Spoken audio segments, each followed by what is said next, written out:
memegang daerah sensitif saya, lalu saya ini namanya apa? Saya ditepis. Saya mundur, saya bilang jangan begitu Prof sama saya. Pun masalah pekerjaan ini saya jadi lebih diam. Kadang-kadang ketika tidur pun tiba-tiba saya nangis tiba-tiba. Kamu kenapa nangis? Ya aku ingat papa. Padahal aku semuanya lah.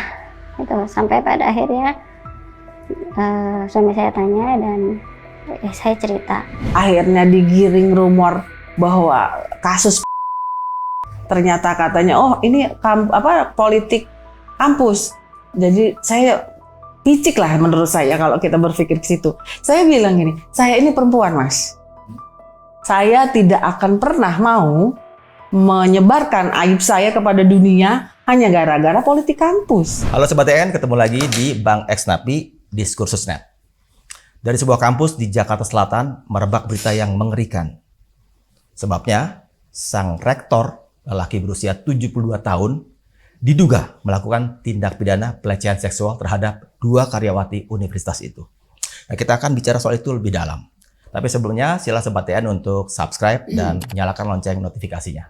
Setelahnya, bolehlah Sobat TN juga untuk like, comment, and share video ini.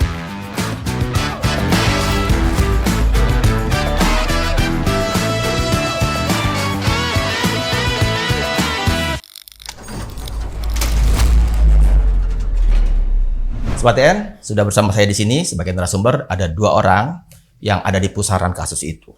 Saya perkenalkan satu-satu. Di depan saya ini ada Mbak R. Dia adalah salah satu korban yang diduga korban dari perilaku dari sang rektor tadi itu. Selamat datang di sini, Mbak. Terima kasih. Saya juga harus bilang mewakili kerabat kerja bahwa saya prihatin dengan peristiwa yang Mbak alami.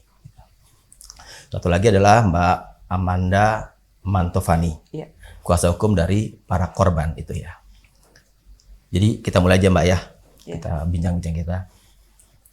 Saya mau tanya pertama kali ke Mbak R ini, gitu kan. Waktu itu peristiwanya seperti apa sih Mbak, yang kemudian jadi rame di media seperti ini? Ya waktu itu kejadiannya itu di tanggal 6 Februari, saya diminta untuk saya dipanggil sama rektor untuk datang ke ruangannya melalui sekretarisnya beliau. Lalu saya datang. Ketika saya datang memang rektor lagi ada di dalam ruangan. Nah, saya datang dan dibukakan pintu sama sekretarisnya, tapi sekretarisnya langsung nggak nemenin. Jadi rektor sendirian dalam ruangannya ya? Emang dalam ruangan sendirian, lalu saya sekretaris itu bilang Prof, gitu kan. Lalu saya pagi Prof gitu. Lalu saya datang, saya berdiri, Mbak masuk gitu. Silakan duduk. Saya duduk di sofa panjang. Lalu beliau dari tempat meja kerjanya, kursi kerjanya, beliau datang mengambil saya. Lalu saya duduk di sofa kiri. Nah, beliau di sofa yang kanan. Setelah itu ya beliau memberi arahan pekerjaan. Sofa yang sama jadinya? Sofa yang kiri sama. Dan kanan? Iya, sofa yang sama. Gitu, bukan berhadapan, tapi yang sama. Lalu ketika saya sedang mencatat arahan dari beliau, beliau tiba-tiba duduk agak lebih dekat. Di situ beliau langsung cium pipi saya. Saya kaget. Saya langsung berdiri. Prof, jangan begitu sama saya. Dalam keadaan gitu kan saya nggak bisa mikir ya. Saya udah, ini apa sih maksudnya gitu kan. Saya diem, nah beliau juga diem, tapi di dalam hati saya, aduh bagaimana saya mau keluar dari sini gitu. Itu sempat berapa lama diam berdua dengan situasi yang canggung itu? Yang canggung itu sekitar berapa ya? 1 menit, 2 menit? 1 menit lah. Lalu beliau bilang langsung ke saya, mata saya merah nggak? Saya bilang tidak Prof. ya tolong tolong tetesin mata saya dulu. Dan posisi saya masih berdiri. Lalu Prof ambil obat tetes matanya ke ke tas yang digantung di lemari. Lemarinya itu di dekat mejanya beliau. Jadi agak jauh. Beliau ngambil, akhirnya kasih ke saya. Ya dalam hati saya kan saya juga nggak bisa menolak ya di situ. Lalu beliau kasih, beliau duduk di sofa, masih di sofa yang sama, tapi di sebelah kanan juga.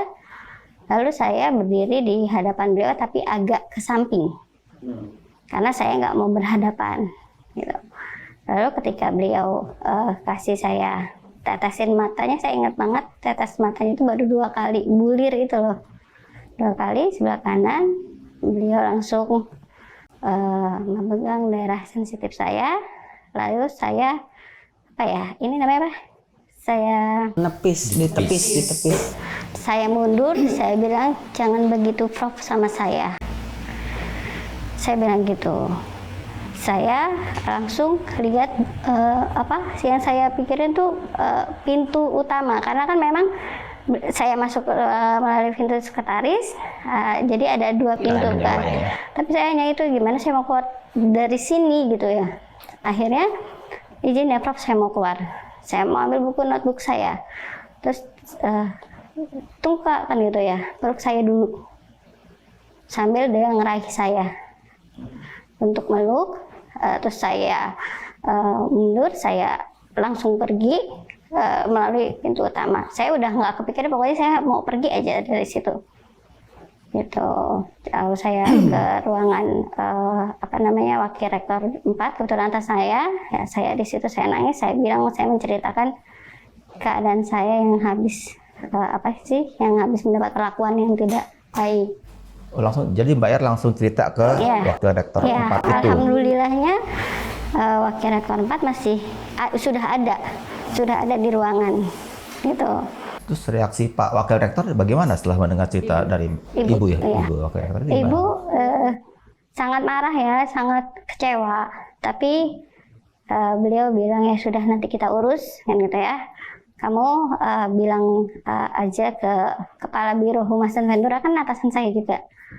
Gitu. Lalu kamu lapor ke nanti kita ngobrol. Lalu setelah dari itu datangnya siang, saya WA-an dulu.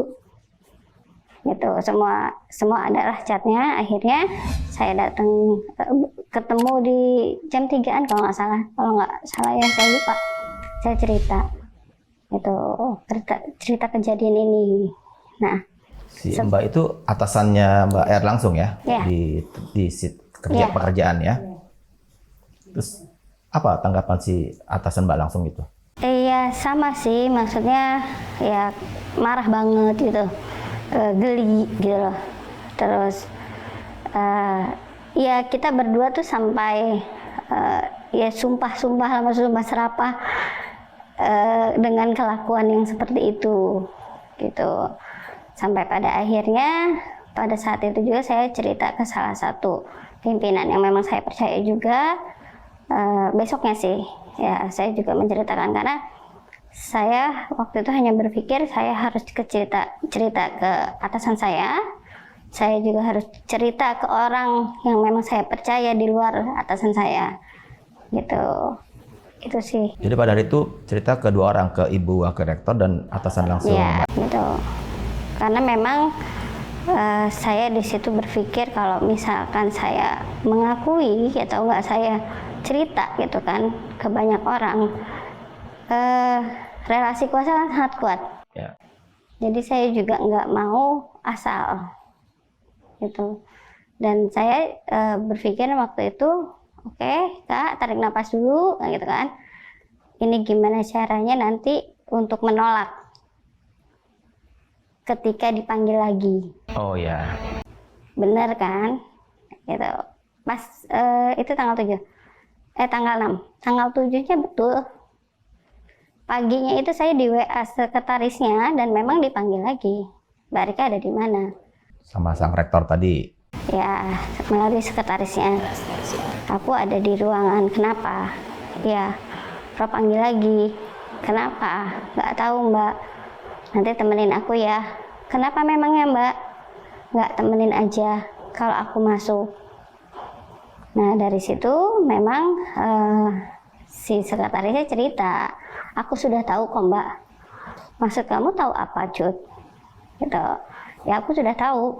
Dari mana si sekretaris itu tahu? Nah akhirnya ya udah Cut, kalau misalkan Prof jadi panggil, nanti kita ketemuan aja di aku nanti akan cerita ke Mbak, dia bilang itu, tapi setelah Prof pergi. Oh gitu. Ya sudah, kalau Prof jadi manggil kamu temenin aku, tapi kalau nggak jadi berarti kita ketemuan aja ya. Ternyata nggak jadi ketemuan, saya nggak jadi dipanggil. Akhirnya siang itu ke aku ngomong nama nggak gitu. Akhirnya ya sudah, terjadilah di situ percakapan dan saya nanya bahwa kamu tahu apa gitu. Ya Mbak berkenan kalau Mbak diperlakukan seperti itu. Itu. Mbak Amanda, dari cerita klien Mbak ini, jadi bukti apa yang Mbak dapatkan secara keras, secara fakta hukumnya gitu? Kalau pada undang-undang tindak pidana dari apa yang sudah disampaikan oleh korban, klien saya, sebenarnya ada beberapa hal yang sudah memenuhi unsur terkait perlakuan daripada ETH seperti itu. Kalau saya mau cerita lebih lanjut, itu udah bukan ranahnya di sini kan, seperti itu penjelasannya. Hanya itu yang bisa saya sampaikan. Masa sih cuma hanya itu? Oh iya, iya. Kalau korban yang satu lagi kan ada dua ya, Ada selain dua. Mbak R, Iya. si DF inisialnya. DF. Itu ceritanya bagaimana? Sejauh pengakuan klien ke kuasa Ke saya, hukumnya. Ya. oke. Kalau DF itu terjadi bulan Desember. Kalau Mbak ini kan kalau Mbak ini kan Februari. Kalau DF itu Desember. Dulu ya. Ya, dia juga dipanggil. Tapi saat itu dia berdua, staf yang masuk ke dalam itu 2 orang. Lalu staf yang satunya itu dia diperintahkan oleh ETH untuk keluar. Ya di dalam itu pokoknya intinya ada terjadi hal yang memang tidak pantas dilakukan oleh seorang rektor, seorang pimpinan di instansi suatu pendidikan, gitu sih, Mas. Perlakuan yang sama, modusnya kan manggil, Iya. tapi perlakuannya sama nggak dengan korban yang Iya. satu lagi? Sama, Sama. kira-kira sama gitu ya. Iya. Jadi Mbak Amanda dapat pengakuan lagi dari Iya, klien ya. iya. Kalau Mbak R setelah hari itu gimana perasaannya? Udah nggak Selama karuan, bekerja ya. lagi segala macam itu kan?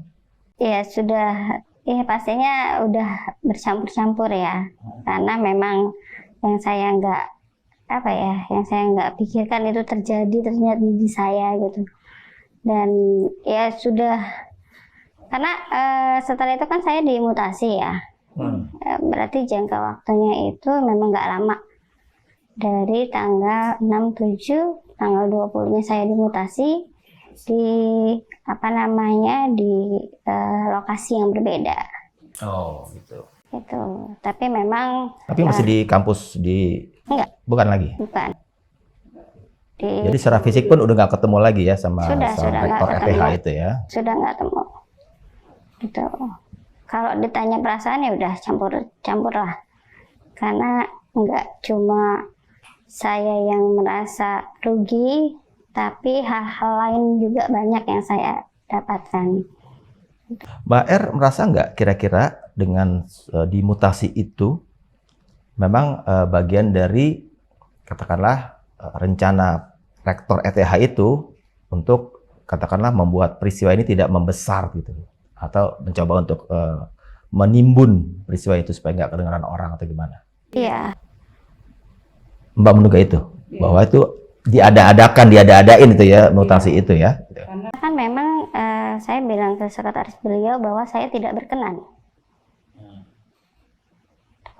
Mungkin dibilang oleh sekretarisnya, makanya mungkin ancaman buat beliau. Kalau Mbak R sudah berkeluarga? Sudah. Nah, gimana relasi Mbak R dengan keluarga, dengan suami setelah peristiwa itu? Kapan Mbak R cerita ke suami? Kalau ke suami itu saya memang ceritanya itu Januari. Jadi setelah saya mendapatkan surat mutasi, saya bilang bahwa saya dipindah, tapi saya bilang itu saya difitnah sama suami. Ya, suami sih waktu itu mengajukan karena jauh kan. Suami bilang, kamu mau resign atau enggak? Karena ini jauh. Terus saya bilang, enggak lah, masa aku difitnah nyerah. Awalnya gitu. Karena saya merasa bahwa ya udah coba jalanin dulu. Itu kata fitnah itu berarti Mbak R sudah menceritakan segalanya ke suami atau belum? Enggak, belum. Saya hanya Suami bilang, nggak nanya fitnah macam apa gitu nggak? nanya sih, cuma fitnah ya diomongin, aku dibilang nggak bener, itu aja. Sampai kemudian kapan Mbak R menceritakan? Karena waktu itu papa saya lagi sakit keras, jadi saya lebih fokus ke orang tua saya. Itu sampai bulan Maret papa saya meninggal. Kalau saya ngomongin kejadian ini dan papa saya meninggal ya, pasti itu sangat-sangat. Jadi ketika memang bapak saya meninggal, saya lebih fokus bahwa saya kehilangan. Walaupun beliau waktu itu almarhum sempat menanyakan, jadi beliau tuh tahu karena mungkin saya sering telepon sama mama, sampai saya dipanggil untuk datang ke rumah mama. Saya akhirnya berani untuk datang sampai menanyakan, kakak kenapa dipindah? Nggak apa-apa kakak difitnah. Udah cuma itu, teman-teman kakak baik kok di pasca segala macam. Saya sempat menceritakan itu, tapi ya, saya tutupi semuanya. Karena saya lebih fokus untuk merawat kondisinya papa yang sedang tidak baik-baik aja. Sampai pada akhirnya papa meninggal. 40 hari papa meninggal, mama sebetulnya yang punya feeling yang gak enak. Mama sempat nanya, kakak mama mau bicara kan itu ya, kenapa ma? Kakak kenapa? Kakak diapain? Di situ mama saya baru tahu sebetulnya mama yang punya feeling lebih awal. Mama baru tahu, kakak cerita, mama nangis. Suami saya tanya, udah tahu belum? Belum mah. Ya nanti akan cerita kan gitu ya. Tapi ya saya belum berani cerita juga karena saya berpikir adalah susah ya. Ini kan kasus, maksudnya saya tuh korban pelecehan. Nggak mudah untuk ngungkapin seperti itu. Saya merasa bahwa kok saya nggak bisa jaga diri, itu aja. Lalu ketika saya menjalani terus di tempat yang baru, banyak hal-hal yang memang diintimidasi saya. Seperti saya tidak boleh datang ke acara-acara SPS, acara-acara kampus yang besar ketika ada beliau. Karena beliau siapa, Mbak? Beliau. Jadi memang beliau dari awal itu memang sudah membuat pernyataannya. Ketika beliau tidak suka sama orang, dia nggak mau lihat orang itu. Dan ketika ada acara-acara, sebaiknya saya tidak boleh muncul kalau ada beliaunya. Oh gitu.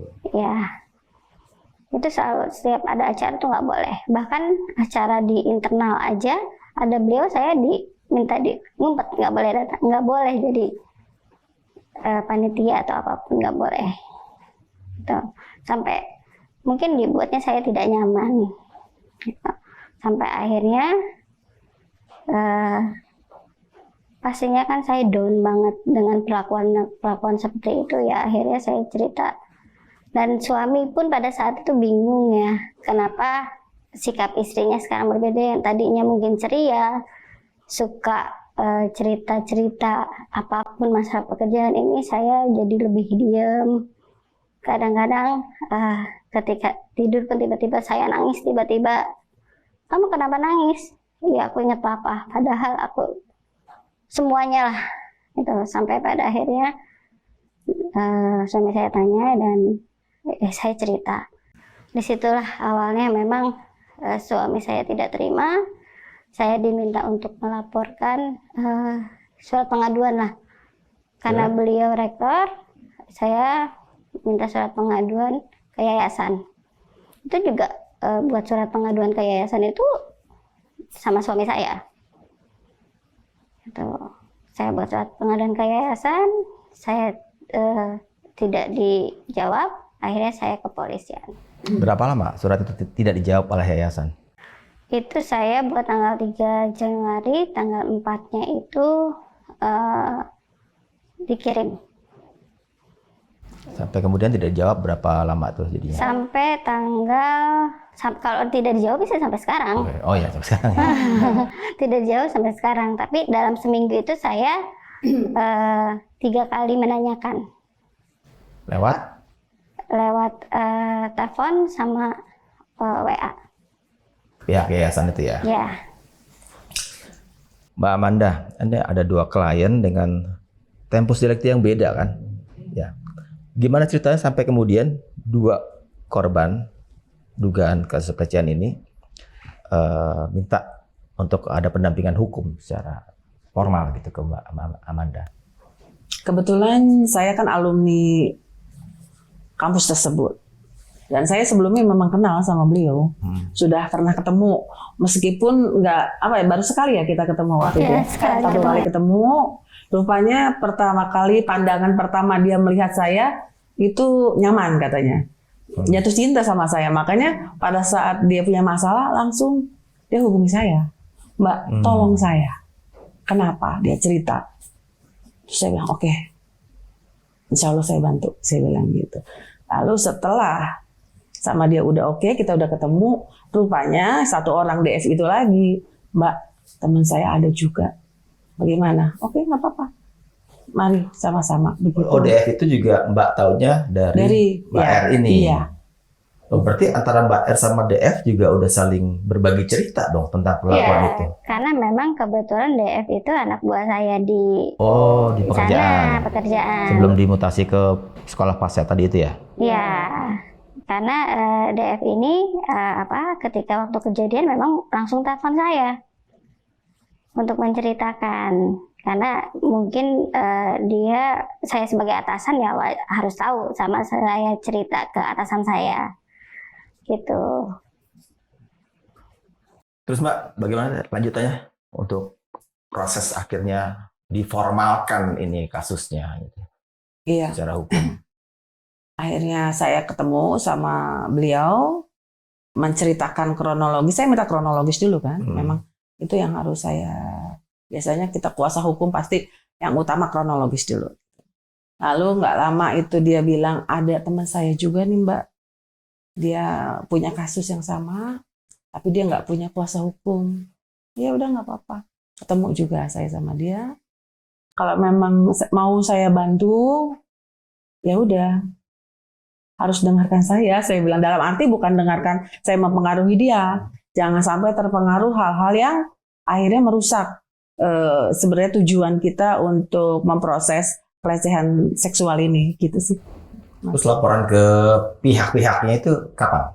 Dari Mbak WR dan Mbak DF itu kan beda laporannya kan ke aparat hukumnya? Kalau ini yang melapor duluan sebenarnya Mbak R. Itu ke Polda Metro. Itu per tanggal 12 Januari. Ya. Lalu disusul ternyata Mbak DF, saya mau lapor juga. Ya. Artinya kita sebagai kuasa hukum nggak pernah bisa mempengaruhi untuk lo lapor kan nggak mungkin gitu kan. Kalau Mbak DF itu melapor di Mabes Polri itu tanggal 28 lah, sekitar tanggal 28 gitu.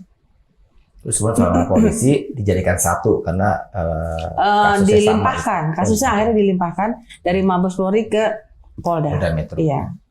Mbak, ketika Mbak dengar cerita Mbak R, Mbak DF, serta merta langsung percaya gitu Mbak? Atau ada mekanisme untuk membuktikan itu, meyakinkan? Iya. Kalau jurnalis kan jelas meragukan.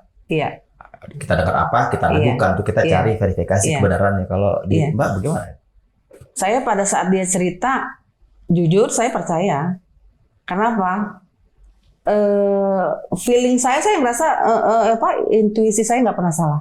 Pada saat dia cerita, itu saya, oh ya, oke, saya ambil gitu. Ya kebetulan saya ditakdirkan dalam setiap saya menangani masalah, kasus maksudnya. Alhamdulillah Tuhan itu selalu kasih saya itu pasti pihak korban. Mungkin ditakdirkan kayak gitu, saya nggak tahu. Jadi pada saat dia cerita, langsung saya okein. Dan memang sebenarnya saya sempat sebelumnya itu menelepon alumni yang menolak untuk membantu. Dia nggak mau, nggak menolak lah gitu. Terus saya hubungin yang alumni itu mau. Saya ada 2 sih yang saya hubungin, 3. Yang satu nggak mau, yang satu mau malah bawa teman-temannya. Saya nggak nyaman, saya bawa yang satu lagi yang partner saya sekarang. Kebetulan saya sering lah partner sama dia, cocok. Seperti itu sih, Mas. Terus kemudian apa teknis-teknis setelah pelaporan itu yang terjadi? Ya artinya saya harus mempersiapkan kemana aja nih kita harus bersurat, kan seperti itu. Agar proses hukum ini bisa berjalan sebagaimana mestinya, sesuai dengan hukum acaranya, hukum acara pidana yang artinya saya di sini kan normatif. Tidak kepada mempengaruhi apapun, tapi artinya saya juga memberikan arahan kan gitu.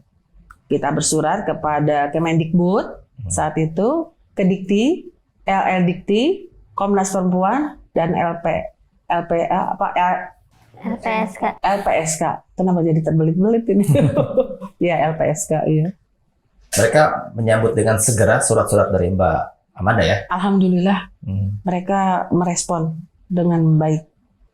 Justru malah kita sudah pernah diundang akhirnya dengan berdasarkan surat itu, mereka undang kami. Mereka itu siapa ya? Semua yang LL Dikti waktu itu Dikti ya dari Kemendikbud ya, Dikti dan LL Dikti. Waktu itu kita hadir, saya mendampingi Mbak Rika.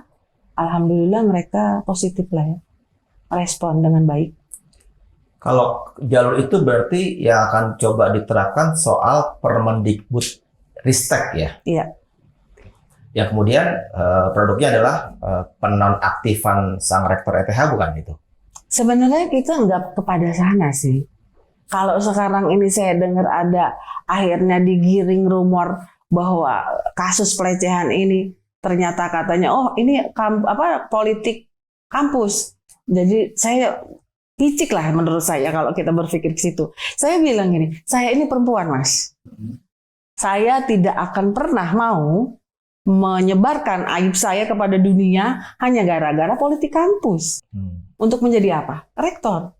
Menurut saya menjadi rektor bukan sesuatu yang ambisi saya atau korban. Buat apa? Selama hidup nanti anak saya, anak cucu saya, ini aib saya nih selama-lamanya pasti orang tahu kan?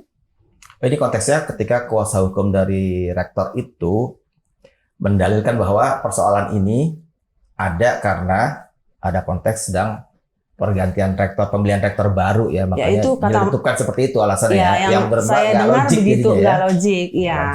Ya saya bilang tadi saya perempuan, nggak mungkin saya malah melindungi diri saya. Mungkin kalau ada orang yang deketin saya baru sebentar, udah saya tabok pasti. Nggak mungkin saya mau menyebarkan itu aja. Saya rasa mereka harus berpikir dulu. Artinya gini, saat mereka membuat statement, harus hati nurani mereka juga harus bermain dong. Jangan seperti ini gitu loh. Seperti itu sih Mas, menurut saya. Dari jalur itu, Kemendikbudristek sudah, kalau memang produknya adalah penonaktifan, kan mereka berkoordinasi dengan yayasan kan, kasih analitik itu kan. Itu kan artinya impact ya, impact dari perbuatan atau yang pelaporan kita sebenarnya. Walaupun sebenarnya kita nggak fokus ke sana. Sampai dengan saat ini korban itu tadi sama saya WA-WA-an, teleponan, Mbak tetap ya Mbak dampingi saya. Kita tetap ya jalanin proses hukum ini. Saya ingin keadilan ini ditegakkan. Insya Allah saya bilang gitu. Kalau dari LPSK perkembangannya sih di mana? Saya lupa bilang kalau mau Iya. meneguk silakan loh ya. Jadi jangan. Kalau dari LPSK sendiri respon bagus.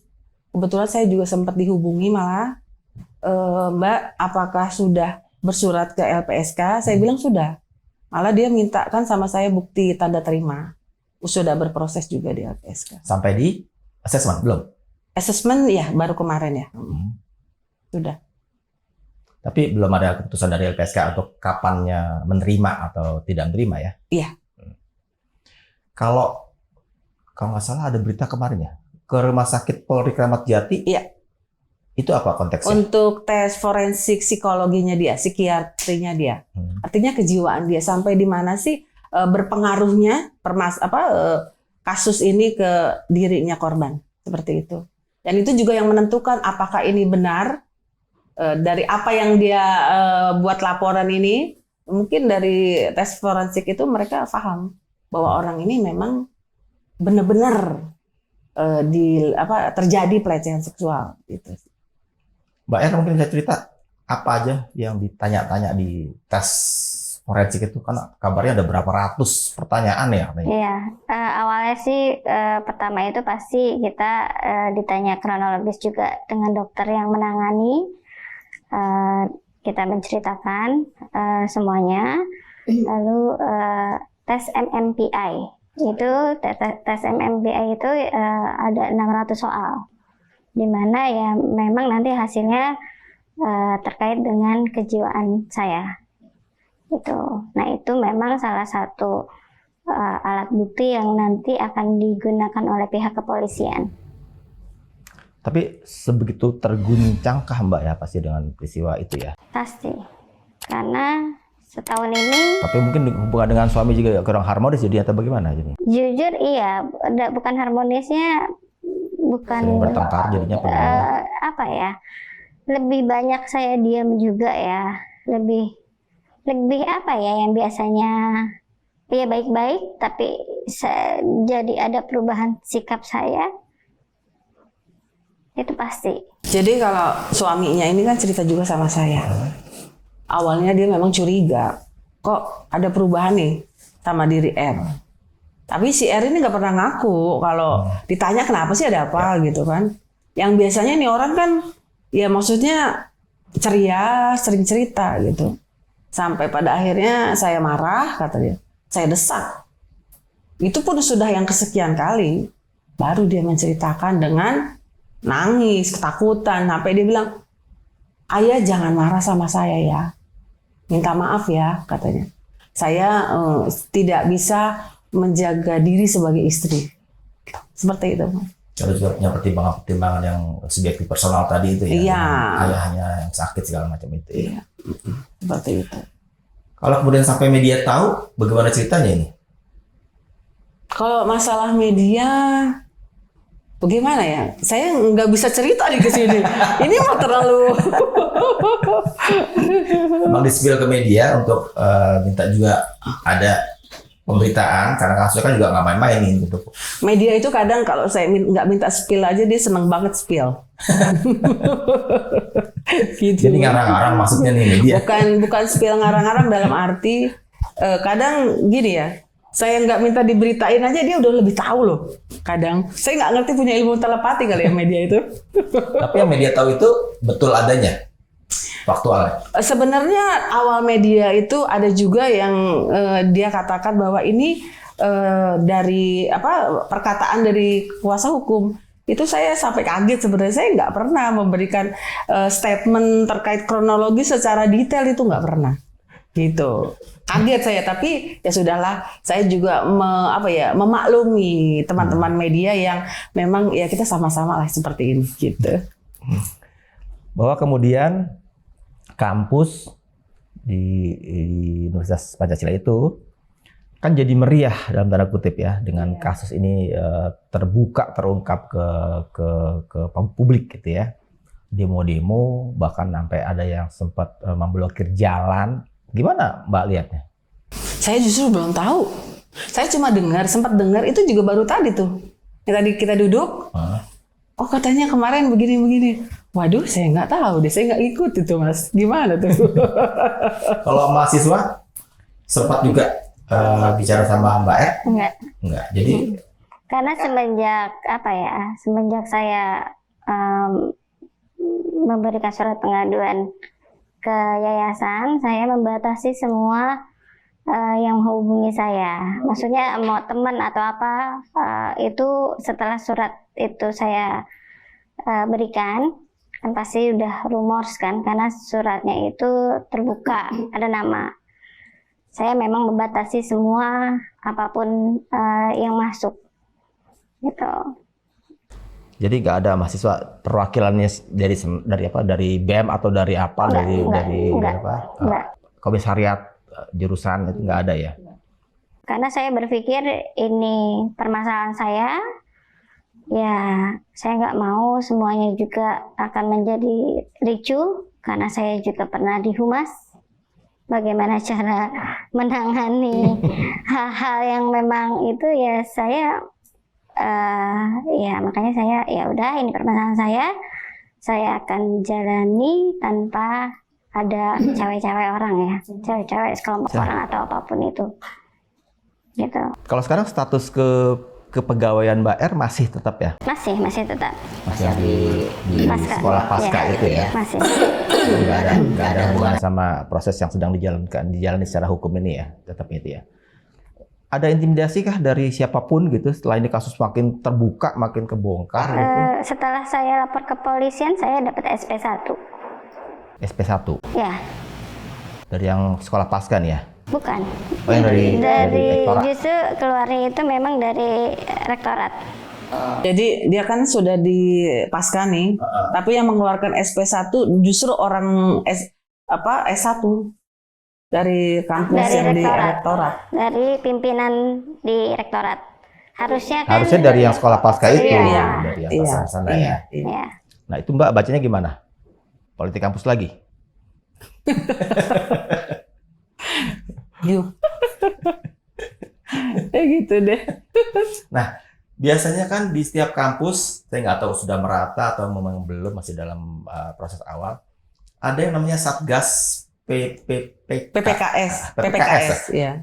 Pencegahan dan Penanganan Kekerasan Seksual. Kalau ya. di Univ Pancasila ada udah? Sudah ada. Cuma memang baru diresmikan ya. Itu di bulan Januari kalau nggak salah. Januari 2003 apa 2024? 2024. Belum lama. Iya, belum lama. Dan kenapa saya tidak melapor ke PPKS? Karena memang kan SOP belum jelas, ada ERT segala macam, itu kan masih masih dirembukan ya, gitu. Jadi saya berpikir bahwa ya sudahlah, saya nggak mau lapor ke PPKS karena permasalahan isu yang mengenai pelecehan seksual pastinya, apalagi pelaku adalah seorang petinggi, saya waktu itu hanya berpikir malah nanti nggak akan baik gitu buat sayanya, nggak akan fair. Jadi ya logikanya segini ya Mas, menurut saya. Kalau Mas bermasalah dengan atasan dan itu ada satuan di dalam itu penyelesaian permasalahan, sedangkan penanggung jawab itu atasan kita sendiri, terus kita melapor ke situ, terus bagaimana itu nanti? Apakah bisa kita netral nggak sih kira-kira seperti itu, Mas ya? Apalagi yang Mbak bilang sebenarnya memang dia juga masih merasa apakah ini sudah, kalaupun dia melapor pertama ini kan belum ada secara ya SOP-nya atau belum paham juga. Pas kebetulan bersamaan dengan pelaporan ya, kalau ya pelaporan. Jadi kalau mereka giring, kenapa nggak ke KPPS itu semuanya digiring yang aneh-aneh? Kita ini kasus pelecehan seksual, bukan politik kampus, bukan ini dan itu, gitu. Ya kembali lagi saya bilang, saya ini perempuan, nggak mungkin saya mau mengeluarkan aib saya kepada dunia itu cuma gara-gara sebuah politik gitu. Seperti itu. Jadi faktor PPKS juga nggak dimasukkan ke urusan formal secara hukum ini ya? Nggak ada hubungannya? Nggak Enggak ada. Bahwa PPKS-nya mungkin terlambat didirikan? Oh enggak. Dan ini juga waktu mau melaporkan sebenarnya maju mundur. Tapi dari pihak suami dan keluarga yang selalu ngedorong dia harus lapor. Jangan sampai ada RR yang lain di belakang. Artinya kamu harus menyelamatkan adik-adik kamu nantinya. Mungkin akan terjadi lagi kan? Kita menjaga, kita nggak tahu. Atau mungkin sebelumnya juga udah ada terjadi, kita juga nggak tahu kan? Seperti itu. Mbak R, media kan sudah banyak menulis tentang kasus ini yang menimpa Mbak R. Bahkan Mbak R juga datang langsung nih ke media kita di Diskursus.net gitu kan. Bukankah itu berpotensi membongkar aib Mbak gitu? Ya, nggak apa-apa kalau misalkan nanti untuk bermanfaat untuk semuanya. Karena ini harus diungkap. Ketika saya menjalani hidup, kalau saya tidak baik-baik saja, tapi saya bilang baik. Jadi begini Mas, kan di dalam agama Islam katanya, kalau memang itu ada ketidakbaikan, ya harus ditegur seperti itu.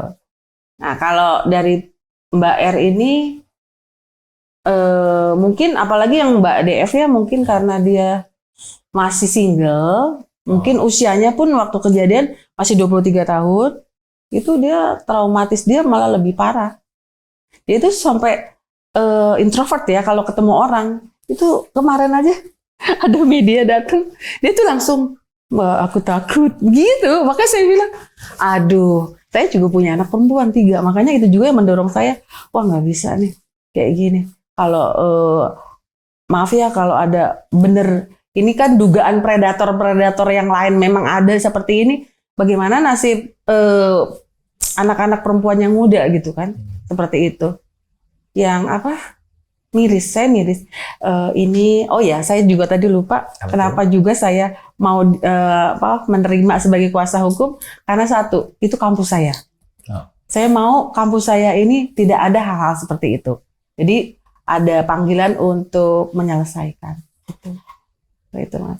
Kalau dari alumni yang lain juga simpati jatuh dong ke dua korban ini ya? Alhamdulillah saya kemarin menerima tadi malam surat pernyataan sikap dari beberapa alumni, yaitu alumni Komisariat Farmasi dan Hukum yang saya sudah terima.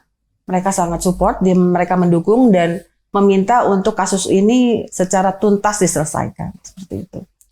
Ada spesifik tuntutan mereka kepada rektor ETH itu? Kurang tahu saya. Di surat itu nggak ada sama sekali disinggung-singgung soal kurang tahu. sebelah sananya itu. Kurang tahu. Mbak Amanda, kenapa kalau saya baca-baca di media lebih banyak informasinya itu datang dari sumbernya dari Mbak R, iya. Bukan dari Mbak DF. Iya. Ya itu yang saya bilang, dia lebih tertutup, lebih sama kita sih enggak.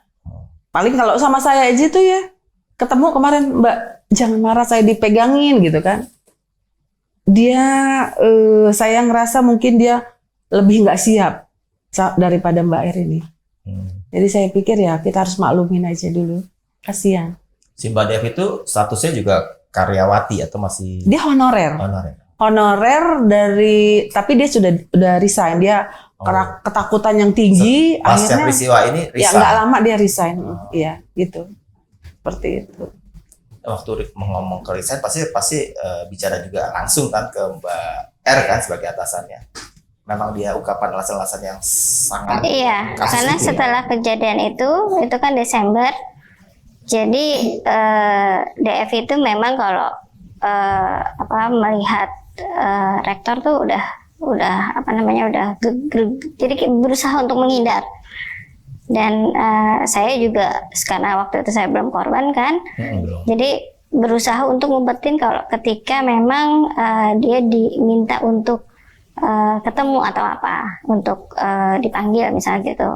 Jadi memang trauma banget terkait itu. Jadi ketika saya mendapatkan surat mutasi, dia memang mau keluar, karena sebelumnya setelah kejadian cerita pun kamu coba cari kerja lagi. Gitu. Jadi saya mutasi, dia keluar. Itu. Mbak, di jalur hukumnya kan Pak Rektor itu sudah dipanggil kan sebetulnya sama polisi kan, Iya. tapi sekali beralasan karena ada kegiatan lain. Harusnya besok ya tanggal 29 yang kedua ya, panggilan kedua ya kalau nggak salah ya. Iya, saya dengar sih itu ya. Karena kan sebenarnya saya walaupun kuasa hukum nggak boleh juga cari tahu, tapi ya saya dengar begitu tanggal 29. Tapi bahwa memang itu sah ya, tidak hadir pada panggilan pertama, kedua ya. Ya tergantung Mas itu alasannya apa dulu kan gitu. Oh, nggak serta-merta dianggap sah karena baru pada panggilan ketiga ada Ya panggilan kalau paksa. dianggap sah misalnya, oh saya mau jalan-jalan ke mall dulu kan nggak mungkin. Iya kan juga nggak mungkin juga ngasih alasan jalan-jalan ke mall kan. Ya makanya tergantung alasannya gitu kan. Mungkin itu pihak penyidik yang lebih paham. Terus apa Mbak ada gerakan-gerakan menggalang dukungan dari siapapun lagi untuk peristiwa ini nih? Alumni Itu udah. lagi-lagi. Kalau alumni juga saya nggak menggalang loh. Jujur saya nggak menggalang. Tapi ya kemarin yang tadi saya bilang saya ajak lawyer itu hanya untuk partner. Tadinya hanya untuk berdua. Tapi ya alumni itu yang ngajak rame itu. Akhirnya saya ngerasa nggak nyaman. Akhirnya partner saya yang ini sampai sekarang ini memang berdua aja. Saya nggak perlu apa ya, dengan dari kasus ini saya lihat saya nggak perlu cari dukungan karena pastinya mereka akan mendukung. Yang kasus yang seperti ini saya rasa aneh kalau mereka menggiring kita mencari dukungan sana sini. Enggak. Kalau alumni itu justru menghubungi saya langsung, para alumni, dan mereka malah berdoa.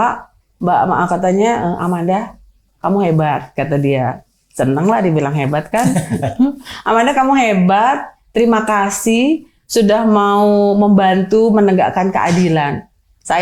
Mereka tuh semua banyak yang berdoa. Semoga Mbak Amanda sukses, lancar, diberi keselamatan. Saya nggak ngerti, emang ada apa ya kok sampai diberi keselamatan gitu ya, amin lah. Seperti itu sih Mas, sebenarnya kita nggak pernah menggalang alumni dan mahasiswa, nggak pernah. Baiklah, udah terlalu banyak sebenarnya. Tapi juga pasti publik akan terus mencermati kasus ini. Iya. Karena ada satu orang aktivis perempuan yang bilang bahwa ini kasus pertama pelecehan seksual di sebuah kampus yang melibatkan puncak tertingginya, rektornya. Belum Iya. pernah ada, ini kasus pertama di Indonesia. Iya. Ini ya bukan sebuah catatan yang harus diapresiasi, harusnya Iya. malah dihujat ini begini kan, Iya. ketika lembaga pendidikan, Iya. terutama perguruan tinggi yang mengedepankan ilmu pengetahuan, Iya. adab dan etika moral itu malah Iya. ada kasus yang seperti ini. Iya, oknumnya ya Mas ya, oknum. Iya. Kalau kampusnya memang saya bilang ini kampus tercinta, benar-benar saya cintai dan memang benar-benar bagus sebenarnya. Makanya saya ngerasa sayang kalau saya berdiam diri tidak membantu ini, sedangkan kampus ini memang udah bagus banget menurut saya gitu. Baiklah, Mbak R, sekali lagi kami dari redaksi bersimpati atas di peristiwa yang dialami, juga ke Mbak DF dan Mbak Amanda juga. Iya. Silakan terus berjuang. Semoga yang Terima kasih. dimaksudkan itu tercapai lah untuk Amin. pembelaan ini. Iya. Jadi saya mau tutup dulu ya Mbak ya. Iya, obrolan kita kali silakan. ini. Iya. Sobat DN, banyak sekali yang sudah disampaikan, kita dengar dari testimoninya Mbak R, juga kuasa hukumnya Mbak Amanda. Jadi kita juga akan terus mengawal kasus ini sebagai media. Kita juga punya moral untuk melakukan itu, untuk kasus-kasus publik yang besar seperti ini. Jadi silakan Mbak DN untuk pantengin terus, tonton terus Diskursusnet. Bukan cuma di program ini, di Bang X-Napi, tapi kita juga punya program yang namanya Student Aja, Mimbar Bebas, dan Open Minded. Pamit, Tabik.